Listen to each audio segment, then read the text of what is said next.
अस्सलाम वालेकुम स्टूडेंट्स, आज हम करेंगे चैप्टर नंबर 12 के आखिरी दो न्यूमेरिकल प्रॉब्लम्स। पिछले लेक्चर्स में हमने बाकी के न्यूमेरिकल प्रॉब्लम्स कर लिए थे, तो चलिए बच्चों बढ़ते हैं आखिरी दो न्यूमेरिकल प्रॉब्लम्स की जानिब, 12.11 एंड 12.12।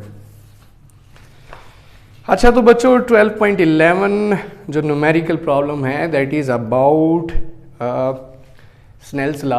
तो देखते हैं, a ray of light from air is incident on a liquid surface at an angle of incidence 35 degrees. Diagram के साथ मैं आपको इसकी एक्सप्लेनेशन देता हूँ। कुछ इस तरह से है कि लिक्विड पानी है, कोई लिक्विड हो सकता है, कोई और लिक्विड हो सकता है, हनी हो सकता है, टार हो सकता है, ग्लिसरीन हो सकते हैं। उसके ऊपर क्या हुआ है, अ ray of light from air, हवा से एक रे क्या की है, इसके अंदर एंटर हुई है, from air is incident on a liquid surface at an angle of 35 degrees. अब बच्चों तो एंगल है वो हमेशा नॉर्मल के साथ हुआ करता है, सो हम क्या ड्रॉ करेंगे, एक नॉर्मल लाइन ड्रॉ करेंगे, प्रोटेक्टर डी रख के। आप यहाँ देखेंगे 90 नज़र आएगा आपको, वो सीधी सी लाइन ड्रॉ कर दें, इस लाइन को नॉर्मल कहते हैं। इसका मतलब यहाँ पे एंगल 90 है। अब जो लाइट रे आ रही है इंसिडेंट रे, इसका नॉर्मल के साथ जाविया उसने कितना दिया है, इंसिडेंट रे का angle of incidence is 35 degrees. Incident angle का जाविया नॉर्मल के साथ मेजर किया जाता है and that is 35 degrees. Calculate the angle of refraction if the refractive index of the liquid is 1.25। अगर इस लिक्विड का, इस नॉर्मल को आगे एक्सटेंड कर लीजिए, अच्छा अगर इस लिक्विड का रिफ्रैक्टिव इंडेक्स को n के साथ रिप्रेजेंट करते हैं 1.25 हो, सो कहता है एंगल ऑफ रिफ्रैक्शन मालूम करिए। वो रोशनी की किरण रे जो उस लिक्विड के ऊपर आके पड़ी, वो कितने जाविये के साथ क्या करेगी, रिफ्रैक्ट करेगी। हमने ये पढ़ रखा है कि जब लाइट रे रेयर मीडियम से डेंसर मीडियम में, गाढ़े मीडियम में दाखिल होती है तो क्या करती है, नॉर्मल की तरफ बेंड हो जाती है। ये बच्चों पढ़ रखा है हमने कि जब रेयर मीडियम से जाना, उसने इस तरह से था, रेयर मीडियम से डेंसर में दाखिल हुई, हवा से लिक्विड में दाखिल हुई, तो वो नॉर्मल की तरफ बेंड हो जाएगी। So that phenomena is known as refraction. हम जानते हैं कि एक मीडियम से दूसरे मीडियम चेंज करना रिफ्रैक्शन कहलाता है। सो हमसे क्या डिमांड किया है, angle of refraction. Of course angle of incidence से ये एंगल ऑफ रिफ्रैक्शन कम आएगा क्योंकि ये नॉर्मल की तरफ बेंड होगी है। ये एंगल भी किसके साथ मेजर होगा, नॉर्मल के साथ मेजर होगा, और इसकी वैल्यू हमें मेजर करनी होगी। अच्छा बच्चों, एयर के लिए रिफ्रैक्टिव इंडेक्स हम जानते हैं, हवा के लिए रिफ्रैक्टिव इंडेक्स की वैल्यू 1 है और ये हमें दी है दैट इज n2। आइए चलिए डाटा जो दिया गया है, अगला इसका हिस्सा वो भी पढ़ लेते हैं। Also calculate the critical angle between the liquid air interface. ये दूसरा सवाल है, वो बाद में करते हैं। अगला सवाल इसका इसी न्यूमेरिकल में, दो न्यूमेरिकल समझ लीजिए हैं। गिवन डाटा मैं लिखता हूँ। सबसे पहले कहता है कि जो एंगल ऑफ इंसिडेंस है दैट इज 35 डिग्रीज। एयर की बात हो रही है, फॉर एयर रिफ्रैक्टिव इंडेक्स ना भी दिया हो तो हमें पता है दैट इज 1। रिफ्रैक्टिव इंडेक्स का कोई यूनिट तो नहीं है। फिर उसके बाद n2 जिस लिक्विड में दाखिल हुआ उसका रिफ्रैक्टिव इंडेक्स 1.25 है। तो सवाल क्या है, टू फाइंड, हमें मालूम क्या करना है, we are to find angle of refraction. अब कौन सा ऐसा फार्मूला है जिसमें चार चीजें आई, angle of incidence, angle of refraction, n1 n2, that is Snell's law. Snell's law का जो जेन्युइन असल फार्मूला है वो दैट इज, वो ये है, n1 sin θ1 is equal to n2 sin θ2। अब θ1 यहाँ पे क्या होगा, पहला जाविया क्या है, इंसिडेंस, और θ2 की जगह क्या आ जाएगा, रिफ्रैक्शन। ये फार्मूला कुछ ये शक्ल इख्तियार कर लेगा, n1 sin θ1, n2 sin θ2। This is the real Snell's law formula. और जबकि मीडियम क्या हो रहा हो, चेंज हो रहा हो, एयर से लिक्विड के अंदर एंटर हो रहा है, लिक्विड का रिफ्रैक्टिव इंडेक्स कुछ और, एयर का कुछ और। चलिए बच्चों, इस फार्मूले को यूज़ करते हुए हम सोल्यूशन की तरफ बढ़ते हैं। गौर कीजिएगा, n1 की वैल्यू है, n2 की वैल्यू है, i की वैल्यू है, r मालूम करना है। सबसे पहले इस फार्मूले को रीअरेंज कर लेंगे और रिजल्ट्स निकालेंगे। देखिए क्या करेंगे, n1 sine incidence is equal to n2 sine refraction, angle of refraction. क्या करना है, हमें ये चाहिए तो उसको वही रहने दो, तो n1 sine incidence over n2 is equal to sine of r। अब बच्चों क्या किया जाए, by putting values sine r इधर लिख लिया, n1 sine incidence over n2। अब क्या लिखेंगे, बाय पुटिंग वैल्यूज दर्ज कीजिए, साइन r वैसे का वैसा, n1 की जगह बच्चों क्या रखेंगे, एयर के लिए 1 है, साइन इंसिडेंट कितने जाविये से आई है रोशनी, 35 डिग्री के साथ, और नीचे n2 कितना रखोगे, 1.25। तो क्या करेंगे हम बच्चों, हम करेंगे साइन ऑफ 35 लेंगे और उसे डिवाइड कर देंगे हम किसके साथ, 1.25 के साथ, और आंसर आएगा 0.4588। अभी आंसर तो नहीं आया, अभी तो साइन r आया है, हमें r चाहिए, एंगल ऑफ रिफ्रैक्शन। तो साइन उस तरफ जा क्या कर लेगा, यहाँ साइन है तो उधर जाके साइन इनवर्स 4588 लीजिए, sine inverse shift sine press कीजिए and answer will be 27.31 degrees. कितने एंगल से रिफ्रैक्ट हुआ, 27.31। तो देखिए कितने जाविये से आई इसी रोशनी, 35 डिग्री से, और कितने जाविये से बेंड हो गई लिक्विड के अंदर, 27 और 31। कौन सा जाविया ज़्यादा है, इंसिडेंट ज़्यादा है, रिफ्रैक्टेड एंगल कम है। यही कंडीशन थी कि जब रोशनी रेयर मीडियम से डेंसर मीडियम में दाखिल होती है, गाढ़े मीडियम में दाखिल होती है, तो नॉर्मल की तरफ झुक जाती है, जाविया कम हो गया। पहले जाविया ज़्यादा जाविये से आ रही थी, अब कम जाविये के साथ बेंड होगी। अच्छा बच्चों, अब इस न्यूमेरिकल का दूसरा हिस्सा वो क्या है जी, also calculate the critical angle between the liquid air interface. जी बच्चों, उसके लिए मुझे दोबारा से ये सारा करना होगा, वो क्या, आइए देखते हैं। नोट कर लिया होगा आप लोगों ने जी बच्चों, लिक्विड एयर इंटरफेस के लिए क्रिटिकल एंगल मालूम कीजिए। कुछ चीज़ें वही यूज़ होंगी जो पहले हैं, डायग्राम से आपको क्लैरिफाई करता हूँ। फर्ज कीजिए बच्चों, ये लिक्विड है, पानी है, कोई भी फ्लूइड है, हनीट और वटेवर लिक्विड है। अब मैं सबसे पहले यहाँ पे नॉर्मल ड्रॉ करता हूँ। नॉर्मल एक 90 जाविया रखने वाली लाइन है प्लेन के साथ। अब मुझे कहता है कि लिक्विड एयर इंटरफेस, लिक्विड और एयर जहाँ पे एक दूसरे को मिलते हैं वहाँ पे क्या मालूम करके दीजिए, क्रिटिकल एंगल। क्रिटिकल एंगल की डेफिनेशन हमने पढ़ रखी है। क्रिटिकल एंगल वो एंगल हुआ करता है जिसके साथ रोशनी को अगर फेंका जाए तो रोशनी क्या करती है, जाके उस इंटरफेस पे टकरा के क्या करेगी, रिफ्रैक्शन ही करेगी। लेकिन कैसी रिफ्रैक्शन, कि रोशनी क्या करना शुरू कर देती है, नॉर्मल के साथ 90 का जाविया बनाना शुरू कर दे।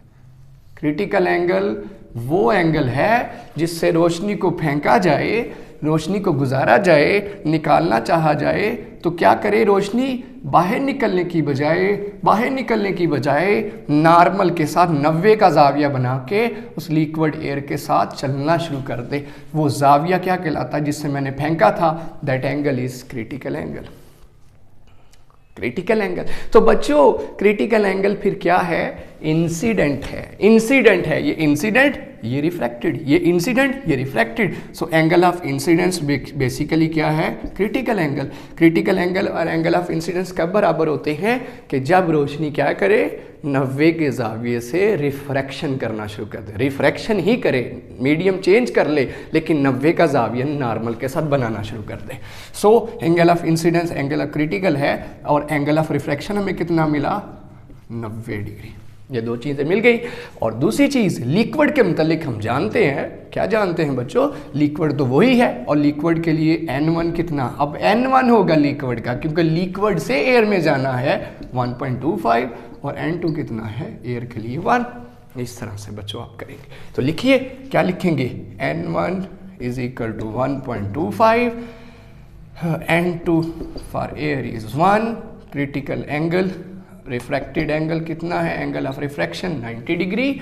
सो मालूम क्या करना है, incidence is equal to critical is equal to we have to find this same formula बच्चों, बिल्कुल same formula, n1 n2 r c i ये सारी चीज़ें जिसमें आई वो फार्मूला क्या है, n1 sin theta 1 n2 sin theta 2।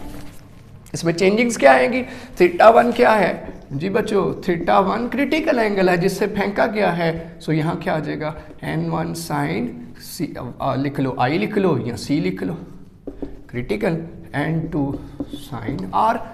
हम क्या मिसिंग है ये मालूम करना है। चलिए सोल्यूशन की तरफ बढ़ते हैं। सोल्यूशन में हम रीअरेंज करेंगे, क्या बनेगा, n1 साइन इंसिडेंट जो कि क्रिटिकल है, n2 साइन रिफ्रैक्टेड एंगल। क्या मालूम करना है, sine c is equal to n2 sine r over n1। अब क्या करेंगे बच्चों, by putting sine c is equal to n2 sine r over n1 by putting values, sine c is equal to n2 की जगह बच्चों 1, r की जगह 90, n1 की जगह 1.25। जी बच्चों जानते हैं आप, sine 91 1 multiply by 1 over 1.25 1 over 1.25 sine c। जी बच्चों क्या करेंगे यहाँ पे, 1 divided by 1.25 0.8, sine c is equal to 0.8 और c is equal to sine inverse 0.8 and answer will be sine inverse 53.13। ये लीजिए जी, इतने डिग्री से आ गया। क्रिटिकल एंगल अगर 53.13 हो तो रोशनी फेंकी जाए तो रिफ्रैक्शन करेगी, कितने जाविये से रिफ्रैक्शन करेगी, नॉर्मल के साथ 90 का जाविया बनाना शुरू कर देगी। ये था न्यूमेरिकल नंबर 12.11 12.11। नोट कर सकते हैं बच्चों आप। आखिरी न्यूमेरिकल करेंगे इस चैप्टर का, the power of a convex lens. Power के मुतालिक इस चैप्टर में हम पढ़ चुके हैं, नोट कर लिया बच्चों। चलिए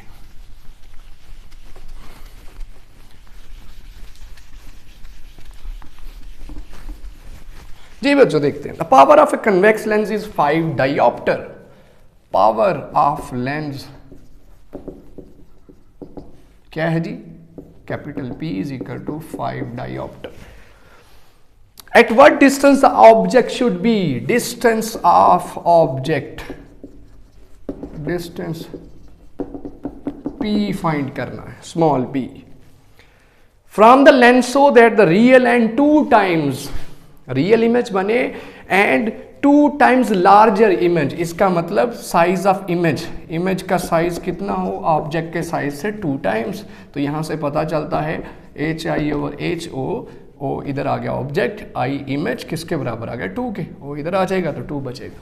ये चीज पता चली। क्या मालूम करना है, डिस्टेंस बताइए, ऑब्जेक्ट कितना कन्वेक्स लेंस से दूर पड़ा हो कि उसका इमेज ऑब्जेक्ट से 2 गुना आएगा। 2 सेंटीमीटर का था, इमेज 4 मिले, 3 सेंटीमीटर का था तो 9 मिले, 2 गुना 6 मिले, 4 है तो 8 मिले। जी बच्चों फार्मूला जी भाई, P मालूम करने के लिए एक तो Q चाहिए, एक F चाहिए। F निकाल सकते हैं, F कहाँ से निकाल सकते हैं, power capital P is equal to 1 over F। Focal length और पावर का ये कुलिया हमने पढ़ा है, कैपिटल P पावर के लिए, डिस्टेंस ऑफ ऑब्जेक्ट के लिए स्मॉल p, याद रखिएगा। दूसरा फार्मूला वो that is 1 over F is equal to 1 over P plus 1 over Q। और इससे पहले हम क्या लगाएंगे, एक और फार्मूला, वो क्या होगा, वो क्या फार्मूला है, HI over HO is equal to Q over P। देखिएगा ये सारे फार्मूला यूज करेंगे। चलिए बच्चों बढ़ते हैं इसकी तरफ। जी भाई क्या करेंगे हम, सबसे पहले तो फोकल लेंथ फाइंड करेंगे। फोकल लेंथ कहाँ से फाइंड होगी, power is equal to 1 over F and F is equal to 1 over power. तो F is equal to 1 over power कितनी है 5, 0.2 मीटर। फोकल लेंथ हमारे पास कितनी आ गई 0.2 मीटर्स। चलिए बच्चों यहाँ जी फोकल लेंथ तो आ गई, हमें अब क्या चाहिए, f आ गया, q चाहिए तो p निकल आएगा, 1/f = 1/p + 1/q। q चाहिए, q कैसे निकाले, चलिए ये फार्मूला यूज़ करते हैं मैग्नीफिकेशन का, HI/HO = q/p। क्या है इसका आंसर, क्या HI/HO क्या सवाल के अंदर दिया है, 2 के इक्वल। तो बच्चों 2p किसके बराबर आ गया, q के, q = 2p। इसका मतलब जहाँ q दिखे वहाँ आप क्या दर्ज कर सकते हो, 2p दर्ज कर सकते हो। चलो बच्चों ये फार्मूला यूज़ करते हैं, 1/f = 1/p + 1/q। जहाँ q दिखे वहाँ क्या दर्ज कर दो, एलसीएम लीजिए, p से कटा 2, 2p 2p से कटा 1, 3/2p किसके बराबर, 1/f के। इसका मतलब 1/f = 3/2p, 2p यहाँ पे आ गया, 3f वहाँ पे चला गया, तो 2p = 3f। क्या मालूम करना है, p = 3f/2 दर्ज कीजिए। कीमतें रीअरेंज किया बच्चों, p को साइड पे किया क्योंकि p की कीमत मालूम करनी है। कीमतें दर्ज कीजिए, क्या बन जाएगा, p किसके बराबर, f की कीमत हम जान चुके हैं, f की कीमत क्या आई है 0.2, और नीचे क्या आ जाएगा 2, ऊपर आएगा 0.6 / 2,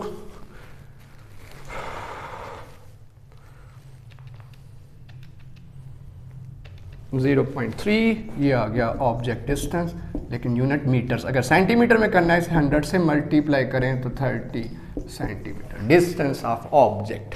इतनी दूर वो ऑब्जेक्ट पड़ा हो तो क्या होगा, उसका इमेज उसके साइज से 2 गुना होगा। अगर जिस्म 2 सेंटीमीटर तो इमेज 4 सेंटीमीटर, अगर जिस्म 3 सेंटीमीटर तो इमेज 6 सेंटीमीटर, 2 गुना हो जाए। ये था बच्चों आखिरी इस चैप्टर का न्यूमेरिकल। उम्मीद करता हूँ कि आपको इन दोनों न्यूमेरिकल्स की अच्छे से समझ आई होगी। हमारी मज़ीद वीडियोज़ के लिए हमारा चैनल ज़रूर सब्सक्राइब करें, लाइक और शेयर करना मत भूलिए। Thank you very much.